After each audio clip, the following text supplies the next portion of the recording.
What's up, guys? This is Andy Frisella. You're listening to the MFCEO project. Welcome to our Thursday Q&A version. MF Q&A. Okay, MF for Q&A. Yeah. I stand corrected. Yeah. Welcome to our Thursday motherfucking Q&A. How about that? That's perfect. Otherwise known as Ask Andy. Okay. Today, we're going to go through some questions. Vaughn's going to hit me up. Yeah. As always, I'm here with my co-host, Vaughn Kohler. Yes. What's up, dude? It's good to be here. Can I do the stuff that you hate that I have to do, but I got to do it? Yeah. Okay. So for those of you who like to get full, extensive show notes and links and all goodies such as that, the specific custom link for this episode of the MFCEO project is themfceo.com/QA3, I believe. It might be 4. It's either QA3 or QA4. You'll go there. Trial and error. Yeah, trial and error. Anyway, you can go there, and then, of course, our social media connections. You want to go through yours, Andrew? Yeah. At Andy Frisella on Instagram, at Andy Frisella on Periscope. If you want to see some behind-the-scenes shit, MFCEO-1 on Snapchat. Vaughn? Yeah, I'm just at VAUGHNKOHLER for everything. Periscope, Snapchat, and, well, no, actually, Snapchat, I'm VKO-MFCEO, and then at Vaughn Kohler for Instagram. And I've been telling people I am going to debut on Periscope, and I think what we're going to do, for me, I'm going to start, the first couple ones I'm going to do are going to be MFCEO focus groups. So I'm going to get some feedback from people. Periscope's badass, man. Yeah, if you are not on Periscope, go on Periscope. It's like watching a live television broadcast, but you can ask questions live or comment live, and they can see it. It's really cool. If you haven't checked it out, download it. Follow me at Andy Frisella. You'll see what it's all about. It either is or isn't for you, but it's a good thing to check out. Yeah, definitely. All right, let's get into the Q&As. Yeah, so the first Q&A, or the first question, is actually a pretty easy one, and that is that in a previous episode, you talked about your great love for Lamborghinis, and actually talked not just about your love for the car, but for the company itself and the whole culture. Great entrepreneurial story. Yeah. So you mentioned reading a book that you thought was pretty helpful, and I mean, obviously, I think if people wanted information, they can look it up on Wikipedia. But you mentioned a specific book. Yeah, I mean, you could either Google the company and read the history if that's all you're interested in. But there's a book out there called Lamborghini 40 Years by David Jolliffe. Yeah. We'll throw the link up on the website. That sounds good. Check it out. So that's the easiest thing to answer in this episode. So now we go on to the next one. You ready? All right, show's over. Yeah, right? We're done. Yeah. Thanks for tuning in. Let's get down to the real questions. Okay, so just as you know, normally I throw the questions out to Andy with no previous knowledge, but I'm going to tell you right now that I actually read him the entire email for this question, and there is some backstory, but I think in order to understand Andy's question or answer, you don't need to have the whole backstory. However, I will be throwing up the backstory on the show notes if you guys want to hear a little bit more about this particular person's question and their business background. But anyway, here's the question. All right, dear MFCEO, as a new, less than 1-year-old company, how do we grow our inventory? We are in the fortunate position to have more demand than supply. The unfortunate part is that we lose customers due to lack of inventory, which means that they have to go to our competitors instead. Banks won't lend to us because we are too new, and investors don't find us appealing because we aren't a hot tech startup. In other words, how do we overcome a demand is greater than supply problem? Okay, first of all, there's plenty of investors out there that will invest in your company, either for an interest rate, typical standard loan, or an equity position in your company. You don't have to be a hot tech startup. So you think they just haven't beat the path? No, I think it's an excuse. Okay, that's an excuse. People won't invest in us because we're not tech startups. I mean, there's a million kinds of businesses out there. All right, that's an excuse. You're not beating down the path hard enough. And I'm going to be honest. I read the whole question. I understand what your business is, and if you don't go beat that path out and find somebody to invest, you're not going to make it in business because you're going to be passed up by the industry, okay? The technology industry, which you guys are a technology company. what they do is certainly related to it. Yeah, they make cell phone repair parts, screens. They figure out all the little things that you can repair a cell phone with, or a tablet or computer. All right, and they have those parts. But here's the reality: the technology is going to pass you guys up if you don't get some funding to fund your inventory. That's the bottom line. There's certain situations where you have to have funding. My business, we were one of these companies who constantly reinvested, which you're going to have to do too. But we didn't have to take money from somebody, and we didn't have to get banks to support us because we just went without pay and reinvested all the money in it and grew it that way. We maintained all our equity. We're in a good position now, but it also took 16 years. You don't have 16 years to wait. In 16 years, the products that you're making aren't even going to be fucking made anymore. That'd be like saying, you're going to be the 8-track in 16 years. Mm-hmm. Okay. You have to go out and find funding for your inventory. You don't think we're going to have cell phones in 16 years? Not the kind that they're making parts for. Oh, gotcha. And maybe not. Yeah. It might be something totally different. Yeah. Who knows? Yeah. But the point that makes sense. I was just clarifying. Yeah. The point is you can't, when you're in a fast-paced environment market segment like these guys are, you're going to have to find funding. This is one of those cases where you have to find it. There's plenty of people out there that will invest in a company like yours if it's showing the numbers. Now, I agree. You have only been in business for a couple of years, and banks are going to be hard to do. So you're going to have to find somebody who is a person who invests their own money, and it's probably going to have to be an equity position in your company is what's going to happen. Mm-hmm. But the alternative to that, which nobody likes that. Nobody likes giving up part of their company. But the alternative to that is this: you're out of business. Mm-hmm. Okay, so don't be too proud to go take those deals. They're out there. You just have to go look for them. So, because I listen to you, but let me. There's more people out there looking to invest in deals right now than there ever has been before. Yeah. Ever in the history of Earth. Okay? So your answer was basically either reinvest what you're making back into inventory or find an investor at all costs. My answer was do both of those things. Do both of them. Okay, so my answer was they better do both. Okay. Because they're brand new. Okay. Yeah. You're not going to get paid for a few more years. Don't get paid. They said in the email that they're not getting paid. Okay. Mm-hmm. Invest everything you have. Go find somebody and show them that you're investing everything you have.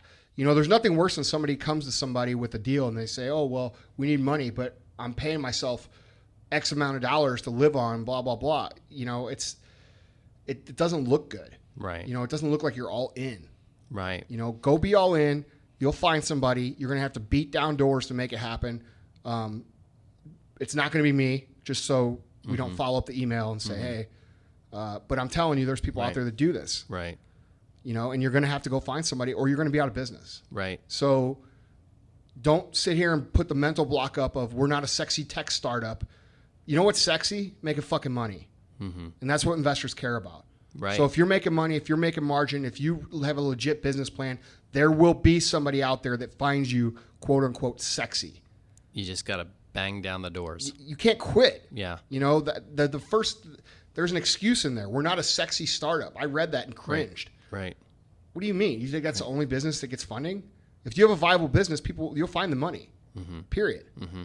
So a comment and then a follow-up question. The comment is that you were saying, hey, don't send up a follow-up email because I'm not investing. But the reality is that they shouldn't be super offended by that because you don't really. You're extremely. First of all, you can't look at a situation like that like it's offensive. Right. Well, no. What I'm saying about what you just said is I'm not going to invest, but you don't at this point. You are extremely focused, and you just haven't gotten into that yet in your life, right? No, like you don't personally invest in any startups, right? Not in startups, no. No, all right. I will invest in businesses that are established for an equity position that I bring a certain expertise to their company, and I have done so. Right. But I'm not a startup guy. Right. I'm just not that kind of guy. And I'm very good at what I do, and I like to invest in myself. Mm-hmm. That's my position. Right. Which was my point. You're very choosy and you're very a lot of these focused, guys who are investing, they invest because they sold their business and they're looking for new things. I'm not at that point in my life. Right. I have a lot of growth to do in my own, and no offense, I trust myself better than anybody else outside with my money. Right. Right. At this point in my life. Makes sense. So So that's that why was I'm saying it's not me. I'm not trying to be a dick and say you have a bad plan. Yeah. That's just not what I'm doing right now. I think that's Right. what you're trying to get me to say. Right? Because you don't want these guys to get upset. No. Yeah. I just wanted to point out because I think there are probably a lot of people who listen to us who have thought, and I know because I answer a lot of the emails. Yeah, that's a I great know idea. a lot of people Right. that are doing that, and I'm using this as an opportunity to tell everybody, listen, guys, it's not that Andy doesn't believe in your product No. it's just that you I'm not- are. that's not my business. That's not what you're doing. Right. You're not. No. You're not in that area right now. No. You're very focused. Right. So my follow-up question, and I've said this for other questions, and I'm going to say it for this one too. Don't be too thorough. I know that's your default is to be thorough, but give me the nuts and bolts answer to this follow-up question, which I would like to become an eventual full-length podcast. And that is, in light of what you said about them not beating the pavement and working to find an investor, why don't you give me the thumbnail strategy for what is the best way to pitch an investor? Okay, I'm going to tell you what to not do because I Okay. just dealt with this morning. It's funny that you bring this question up. Learn the phrase, have your shit together, okay? Know what you're going to do, know what your end game is, understand that 100%, but be humble in your approach. Know the phrase, I don't know. I got this email from this guy this morning that just really, honestly, pissed me off. Okay? It's this guy.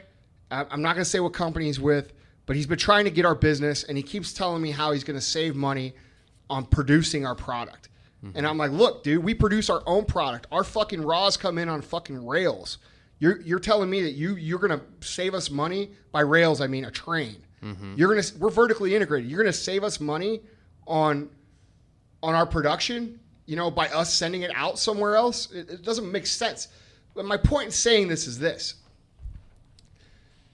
Don't go at somebody like you have the answers to everything, because most people who are going to consider lending to you are going to test you to see what kind of person you are by the way that you react to certain things. And if you go in there trying to high energy, overly sell them and act like you have all the answers and this and that, they're going to know you're not coachable, and they're not going to give you any fucking money, right? You need to come in humbly and say, this is what we know. This is our numbers. This is what we know about our products. This is where we want to take it. And we're going to go here, here, and here. And then when you ask something that you don't know the answer to, be like, hey, look, I don't know the answer to that, but I'm going to find out. That's a great question. Don't act like you know everything. Don't act like you know more than the person about your business, because very well, they may know a lot of shit that you don't know that you can learn from and improve. And that person, personally, I'm never, ever going to invest in somebody that has that mentality, because it makes me think they're uncoachable. All right? So be humble. Be confident, have your shit together, have a plan, but be humble about taking feedback. And that's the biggest thing I see about people pitching ideas. Yeah. They think they have this awesome idea and there's no holes in it. Be welcome to people poking holes in your idea, because if people could poke holes in your idea, that's an opportunity for you to improve. And if I poke holes in your idea, or somebody that has the ability to invest in your product, service, or business can poke holes in your idea, and you're not willing to hear it, there's no way you're going to get the money, because they know that you've lost the ability to learn. Okay? Yeah. So, I've been around you for a long time, or well, at least it feels that way. And that guy must have really gotten under your skin, because you were talking about that earlier today. But Yeah. I have to say, in fairness to you, I mean, you listen to you on the podcast, and you're this intense, swearing guy. But the reality is that you're actually a pretty nice guy. So for him to get under your skin like that, just don't come at somebody. Tyler's laughing. Do you not think Andy's a nice guy? He has his moments. Okay. My point is this. Don't go at somebody like you know everything. You know what I mean? Yeah. That's the biggest thing that you make a mistake on. You don't know everything. I don't know everything. There's a lot of shit that I don't know. Right. But what I do know, I fucking know really well. Right. Okay? And that's the attitude you have to have. Do you think the idea is when people are pitching investors, they're thinking, if I don't have every single detail ironed out, then I'm not going to get this guy's money? Yes, but what they also couple that that idea with is that they're going to somehow bullshit this person into fucking investing. And that's what I'm talking about. Don't bullshit people. Don't lie to people. If you don't really fucking know, don't say you don't know. Right. You know what I mean? Right. Don't go in somewhere. I mean, okay, you've got a guy sitting across the table from you that's, let's say he's worth $100 million. You're trying to get $2 million from him to start your business. This guy didn't get $100 million by fucking accident, most likely. And even if he did inherit it, let's say his family money, this and that, he's probably been around business his whole entire life. Right. Okay? He's not stupid. So don't think that you're going to come in there and somehow enthusiastically bullshit somebody into giving you money. Your job is to take their money, go out and grow a business, and give them a return. It's a business arrangement. They don't care about you. They care about getting their return. How are you going to get that person their return? It goes back to my talk on sales. It's not selling, it's helping. How am I going to help this investor get their money back? That's what you need to answer. And that's how you need to think. You don't need to think like, hey, I'm going to get my $2 million and run off and I'm going to, do my thing. They want to hear how you're going to get their money back. Focus on that. You see what I mean? Yeah, makes total sense. Right. Makes total sense. So if I would offer my pithy summary of what you just said over the last 15 minutes, it would be, if you have a greater demand than you have inventory, there's no question. You find an investor, you reinvest your revenues. But before you get into this, Vaughn, Okay. there is an exception to this, okay? Like, let's say you're a different kind of business. If you're not a tech company or you're not in an industry where it's going to pass you by, you can choose, like let's say you're selling lumber, all right? And you, in your certain area, you're selling more 2x4s than you could keep in stock. You can choose to not take somebody's money if you're in that industry, because in 10 years, we're still going to be using 2x4s. You know what I mean? And you can grow your company slowly. Are you going to lose opportunity? Yes. Are you going to lose customers? Yes. Are you still going to grow? Absolutely. And it will take time. So if you're in a business that the industry is not going to pass you by and you choose to do it the slow way, good for you. Okay. It takes discipline. It takes heart. It takes grit. I respect that. That's how we did it. That's a good distinction to make for people, because in this particular instance, this is a company that it's a very timely thing. That's right. It demands a sense of urgency. Right. Okay. And that's why I wanted to clarify. Yeah, no, that's good. That's good. But Okay. if you're in that situation, you have got to find an investor. You Yes. have got to reinvest your own money, do whatever you can. And when you look for an investor, not only have it fully prepared, but in those areas where maybe there are some holes, be humble. Be open to improvement. No question. Okay. That's it. Well, that's it. All right, guys. That's our Q&A for today. All right, guys. Thanks for listening. We'll hit you up again on Tuesday. And I'm not sure what the topic will be this Tuesday, but we'll figure it out between now and then. Yep. Thank you, guys. We'll talk to you soon.